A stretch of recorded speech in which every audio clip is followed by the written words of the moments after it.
spiritual, like, as in a disembodied Nephilim. And the third is a humanoid type of life form called Seyarium. Seyarium, according to the Hebrew. When you go into Genesis, the 36th chapter, it tells you that Esau, the twin brother of Jacob, who, as we know, was born red and hairy, took wives and dwelt in that region of the earth. So I'm going to go to Genesis 36. Hey, bro, before you do that, can you you said Seyarian. Can you give us a spelling for that? Like if we wanted to look up that word. Yeah, that's S-E-I-R-I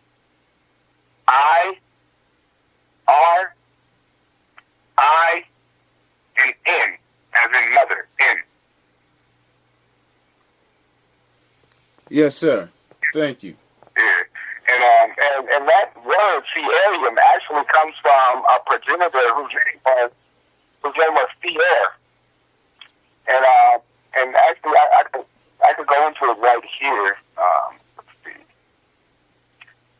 All right, and he went into the hill country, so I'm going to go to verse 8. All right, thus dwelt Esau in Mount Seir. Esau is Edom. All right, so we have a few clues in terms of who Edom is. I'm now going to go over into the book of Obadiah and show us flat out who Edom is. All right, so bear with me for just a moment while I flip through some of these pages. Not a problem, not a problem. Let's see. Amos. Yeah. Here it is, Obadiah. All right, this is Obadiah, chapter 1. It's only one book long, and verse 4. And this whole chapter is talking about Edom. All right, so actually, I'll start off with the first verse just so that the audience can really know that. Okay. It says this: the reading of Obadiah. Thus saith the Lord God concerning Edom. We have heard a rumor from the Lord, and an ambassador is sent among the heathen. Arise ye, and let us rise up against her in battle. Behold, I have made thee small among the heathen. Thou art greatly despised.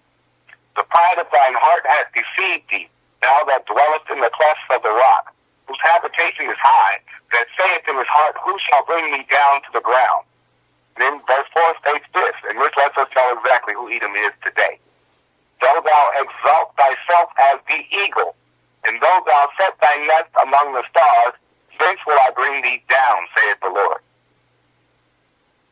Man. So, Esau is a Seyarian who, and every time it says Seyarian in the Bible, it usually masks it with the word devil in the English scripture. So therefore, the people today who go around exalting themselves with the eagle, or as the eagle, and who set the nest among the stars, or who put habitations in space, you know what I mean, like space shuttles, probes, all sorts of things, who put things in space. They are Seyarian, who the English version of the Bible is calling devil. Man, that's some deep shit right there. That's some deep shit right there. Yeah, wow. Wow. That's all I can say, man, is wow. I know a little something about these people's attitudes, and they seem like they're just definitely an evil race. And you know what? I mean, all you got to do is put the word D at the beginning of evil, and that's going to mean devil. Exactly. Oh, man. And the funny thing is when we get into the word dragon or serpent, as a matter of fact, serpent as it's referred to in the scriptures, that is actually, it's kind of like a buzzword to a certain extent. It's a word that means something else. When we get into serpent, it's actually talking about, and you can check this in the Jacinius lexicon, with the Jacinius Hebrew lexicon. And what it will tell you is that they are actually referring to the constellation, the serpent or Draco constellation in the northern part of the sky.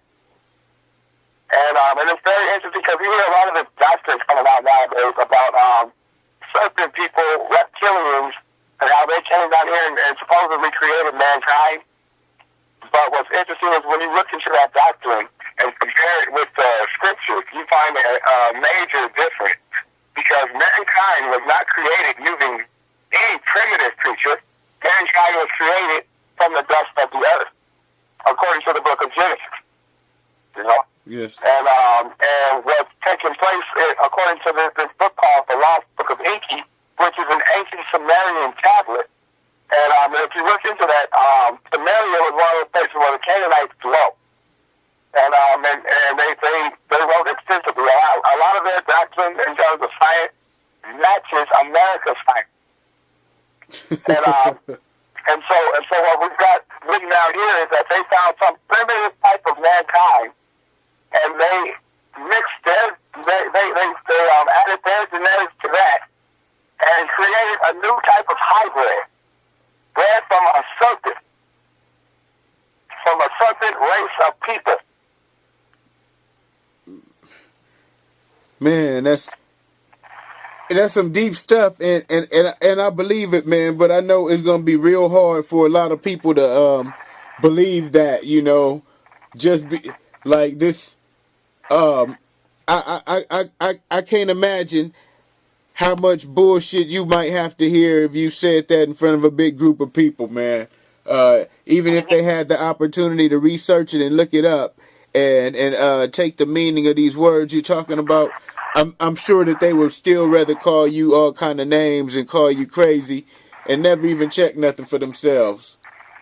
What's interesting is this type of news almost kind of excites them until you tell them that they're the only ones that came from it, that we didn't have nothing to do with it. Then they get upset. Yeah. Then they're upset once they find out that, oh, well, what do you mean we're not all the way human? No, well, no, you're not all the way human because you've been mixed or tampered with, you know what I mean? When you come here into this world, you treat everything like it's hostile, and it is hostile to you because you don't belong here.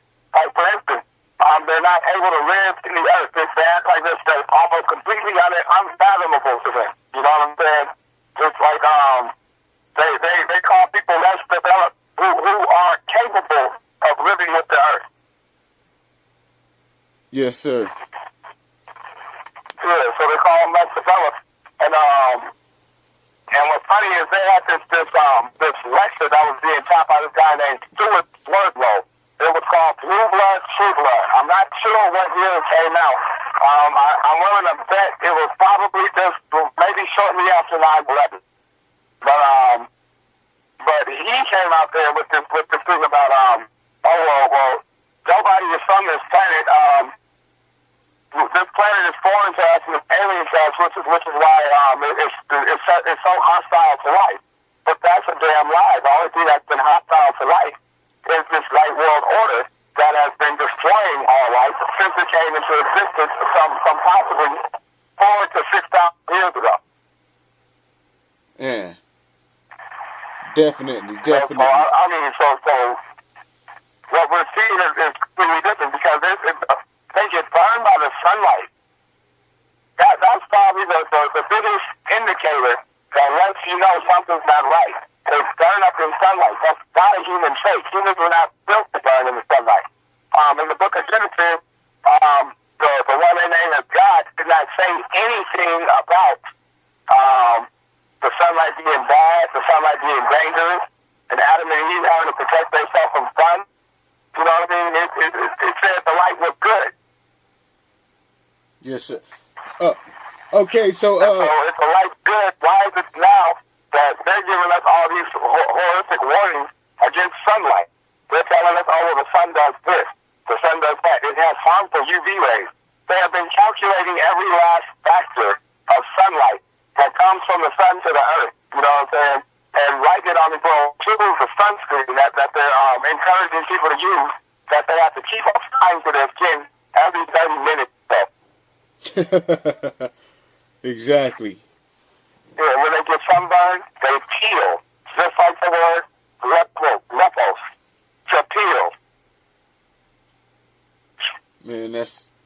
That's some deep shit, bro. That's some deep shit. And guess what else feels? I'm sorry, I didn't mean to interrupt, but just before I get off this topic, reptiles, teal, snakes, serpents, iguanas, all these things, these lizards, they teal, they shed their skin. And when you read what's called a Caucasian, as they name themselves, when you have a Caucasian who's in the sunlight, direct sunlight, generally for a period of longer than 3 hours. I'm not talking about doing work where they might be constantly moving out of direct sunlight. I mean just actually there in direct sunlight, unable to protect themselves, they begin to peel. Definitely. Their skin will lifted up and peel. Yeah, man. This is I mean, most people gonna stay asleep, man, and they're all gonna think all this shit is just coincidence.